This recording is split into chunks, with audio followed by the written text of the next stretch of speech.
Chapter 2 of The Time Machine by H. G. Wells. I think that at that time none of us quite believed in the time machine. The fact is, the time traveller was one of those men who are too clever to be believed. You never felt that you saw all round him. You always suspected some subtle reserve, some ingenuity in ambush behind his lucid frankness. Had Philby shown the model and explained the matter in the time traveller's words, we would have shown him far less scepticism. For we should have perceived his motives. A pork butcher could understand Philby. But the time traveller had more than a touch of whim among his elements, and we distrusted him. Things that would have made the frame of a less clever man seemed tricks in his hand. It is a mistake to do things too easily. The serious people who took him seriously never felt quite sure of his deportment. They were somehow aware that trusting their reputations for judgment with him was like furnishing a nursery with eggshell china. So I don't think any of us said very much about time travelling in the interval between that Thursday and the next, though its odd potentialities ran, no doubt, in most of our minds. Its plausibility, that is, its practical incredibleness, the curious possibilities of anachronism and of utter confusion it suggested. For my own part, I was particularly preoccupied with the trick of the model. That I remember discussing with the medical man, whom I met on Friday at the Linnean. He said he had seen a similar thing at Tübingen, and laid considerable stress on the blowing out of the candle.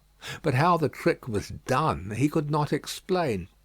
The next Thursday I went again to Richmond. I suppose I was one of the time traveller's most constant guests, and arriving late found 4 or 5 men already assembled in his drawing room. The medical man was standing before the fire, with a sheet of paper in one hand and his watch in the other. I looked round for the time traveller, and "It's 7:30 now," said the medical man. "I suppose we'd better have dinner." "Where's—" said I, naming our host. "You've just come? It's rather odd. He's unavoidably detained. He asks me in this note to lead off with dinner at 7 if he's not back. Says he'll explain when he comes." "It seems a pity to let the dinner spoil," said the editor of a well-known daily paper, and thereupon the doctor rang the bell. The psychologist was the only person besides the doctor and myself who had attended the previous dinner. The other men were Blank, the editor aforementioned, a certain journalist, and another, a quiet, shy man with a beard, whom I didn't know, and who, as far as my observation went, never opened his mouth all the evening. There was some speculation at the dinner table about the time traveller's absence, and I suggested time travelling in a half jocular spirit. The editor wanted that explained to him, and the psychologist volunteered a wooden account of the ingenious paradox and trick we had witnessed that day week. He was in the midst of his exposition when the door from the corridor opened slowly and without noise. I was facing the door and saw it first. "Hallo!" I said, "at last!" And the door opened wider, and the time traveller stood before us. I gave a cry of surprise. "Good heavens, man, what's the matter?" cried the medical man, who saw him next, and the whole tableful turned towards the door. He was in an amazing plight. His coat was dusty and dirty, and smeared with green down the sleeves. His hair disordered, and as it seemed to me greyer, either with dust and dirt, or because its colour had actually faded. His face was ghastly pale. His chin had a brown cut on it, a cut half healed. His expression was haggard and drawn, as by intense suffering. For a moment he hesitated in the doorway, as if he had been dazzled by the light. Then he came into the room. He walked with just such a limp as I have seen in foot-sore tramps. We stared at him in silence, expecting him to speak. He said not a word, but came painfully to the table and made a motion towards the wine. The editor filled a glass of champagne and pushed it towards him. He drained it, and it seemed to do him good, for he looked round the table, and the ghost of his old smile flickered across his face. "What on earth have you been up to, man?" said the doctor. The time traveller did not seem to hear. "Don't let me disturb you," he said, with a certain faltering articulation. "I'm all right." He stopped, held out his glass for more, and took it off at a draught. "That's good," he said. His eyes grew brighter, and a faint colour came into his cheeks.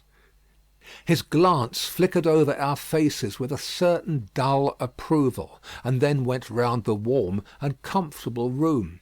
Then he spoke again, still as it were feeling his way among his words.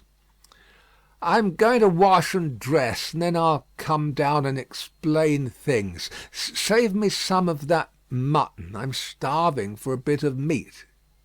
He looked across at the editor, who was a rare visitor, and hoped he was all right. The editor began a question. "Tell you presently," said the time traveller. "I'm funny. Be all right in a minute." He put down his glass and walked towards the staircase door. Again I remarked his lameness and the soft padding sound of his footfall, and standing up in my place I saw his feet as he went out. He had nothing on them but a pair of tattered, blood-stained socks. Then the door closed upon him. I had half a mind to follow, till I remembered how he detested any fuss about himself. For a minute perhaps my mind was wool-gathering. Then "Remarkable behaviour of an eminent scientist," I heard the editor say, thinking, after his wont, in headlines. And this brought my attention back to the bright dinner table. "What's the game?" said the journalist. "Has he been doing the amateur cadger? I don't follow." I met the eye of the psychologist, and read my own interpretation in his face. I thought of the time traveller limping painfully upstairs. I don't think anyone else had noticed his lameness. The first to recover completely from this surprise was the medical man, who rang the bell. The time traveller hated to have servants waiting at dinner for a hot plate. At that the editor turned to his knife and fork with a grunt, and the silent man followed suit. The dinner was resumed.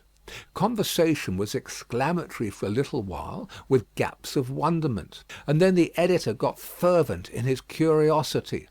"Does our friend eke out his modest income with a crossing, or has he his Nebuchadnezzar phases?" he inquired. "I feel assured it's this business of the time machine," I said, and took up the psychologist's account of our previous meeting. The new guests were frankly incredulous. The editor raised objections. What was this time travelling? A man couldn't cover himself with dust by rolling in a paradox, could he? And then, as the idea came home to him, he resorted to caricature. Hadn't they any clothes brushes in the future? The journalist, too, would not believe at any price, and joined the editor in the easy work of heaping ridicule on the whole thing. They were both the new kind of journalist, very joyous, irreverent young men. "Our special correspondent in the Day After Tomorrow reports," the journalist was saying, or rather shouting, when the time traveller came back. He was dressed in ordinary evening clothes, and nothing save his haggard look remained of the change that had startled me. "I say," said the editor hilariously, "these chaps here say you have been travelling into the middle of next week. Tell us all about little Rosebery, will you? What will you take for the lot?" The time traveller came to the place reserved for him without a word. He smiled quietly in his old way. "Where's my mutton?" he said. "What a treat it is to stick a fork into meat again." "Story!" cried the editor. "Story be damned," said the time traveller. "I want something to eat. I won't say a word until I get some peptone into my arteries. Thanks. And the salt." "One word," said I. "Have you been time travelling?" "Yes," said the time traveller with his mouth full, nodding his head. "I'll give a shilling a line for a verbatim note," said the editor. The time traveller pushed his glass towards the silent man and rang it with his fingernail, at which the silent man, who had been staring at his face, started convulsively and poured him wine. The rest of the dinner was uncomfortable. For my own part, sudden questions kept on rising to my lips, and I dare say it was the same with the others. The journalist tried to relieve the tension by telling anecdotes of Hetty Potter. The time traveller devoted his attention to his dinner, and displayed the appetite of a tramp. The medical man smoked a cigarette, and watched the time traveller through his eyelashes. The silent man seemed even more clumsy than usual, and drank champagne with regularity and determination out of sheer nervousness. At last the time traveller pushed his plate away, and looked round us. "I suppose I must apologise," he said. "I was simply starving. I've had a most amazing time." He reached out his hand for a cigar and cut the end. "But come into the smoking room. It's too long a story to tell over greasy plates." And ringing the bell in passing, he led the way into the adjoining room. "You have told Blank and Dash and Chose about the machine," he said to me, leaning back in his easy chair and naming the 3 new guests. "But the thing's a mere paradox," said the editor. "I can't argue to-night. I don't mind telling you the story, but I can't argue. I will," he went on, "tell you the story of what has happened to me, if you like, but you must refrain from interruptions. I want to tell it badly. Most of it will sound like lying. So be it. It's true, every word of it, all the same. I was in my laboratory at 4 o'clock, and since then I've lived 8 days, such days as no human being ever lived before.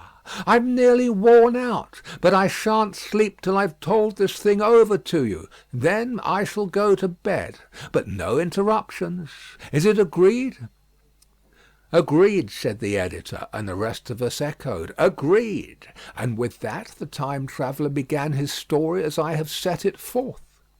He sat back in his chair at first, and spoke like a weary man. Afterwards he got more animated. In writing it down, I feel with only too much keenness the inadequacy of pen and ink, and above all mine own inadequacy, to express its quality. You read, I will suppose, attentively enough, but you cannot see the speaker's white, sincere face in the bright circle of the little lamp, nor hear the intonation of his voice. You cannot know how his expression followed the turns of his story. Most of us hearers were in shadow, for the candles in the smoking room had not been lighted, and only the face of the journalist and the legs of the silent man from the knees downward were illuminated. At first we glanced now and again at each other.